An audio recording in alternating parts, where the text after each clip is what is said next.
കുന്തി ഭോജ രാജാവിന്റെ വളർത്തുപുത്രിയായ കുന്തിദേവിക്ക് ഒരിക്കൽ ദുർവാസാവ് മഹർഷിയെ പരിചരിക്കാൻ അവസരം ഉണ്ടാവുന്നു.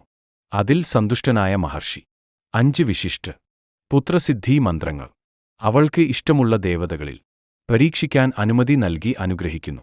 യൗവനത്തിന്റെ ജിജ്ഞാസ് കാരണം അവൾ സൂര്യദേവനെ മനസ്സിൽ ധ്യാനിച്ച് മന്ത്രം ചൊല്ലുന്നു.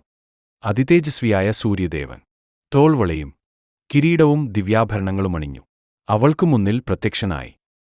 ഭയന്നുപോയ കുന്തി താൻ വെറും കൗതുകത്തിനാണ് സൂര്യനെ ആവാഹനം ചെയ്തതെന്നും അതിനാൽ അദ്ദേഹം സന്തുഷ്ടനായി മടങ്ങിപ്പോകണമെന്നും കേണപേക്ഷിച്ചു. സൂര്യദേവൻ ഇതുകേട്ട് കോപിഷ്ഠനാവുകയാണുണ്ടായത്. ഭയന്നുപോയ കുന്തി സൂര്യദേവനോട് താൻ കന്യകയാണെന്നും തന്റെ കന്യകാത്വം നഷ്ടപ്പെടാത്ത രീതിയിൽ തന്നിൽ പുത്രോൽപാദനം ചെയ്തുകൊള്ളാനും അങ്ങനെയുണ്ടാകുന്ന പുത്രൻ തികഞ്ഞ ധർമ്മിഷ്ഠനും ജന്മനാൽ കവചകുണ്ഡലങ്ങളോട് കൂടിയവനുമായിരിക്കണമെന്നു അപേക്ഷിച്ചു. തുടർന്നു കുന്തിക്കുണ്ടാകുന്ന പുത്രൻ സർവശസ്ത്രപ്രവരന്മാരിലും വച്ച് ഉന്നതനായിരിക്കുമെന്നും കുന്തി കന്യകയായി തുടരുമെന്നും അനുഗ്രഹിച്ച ശേഷം തിരിച്ചുപോയി.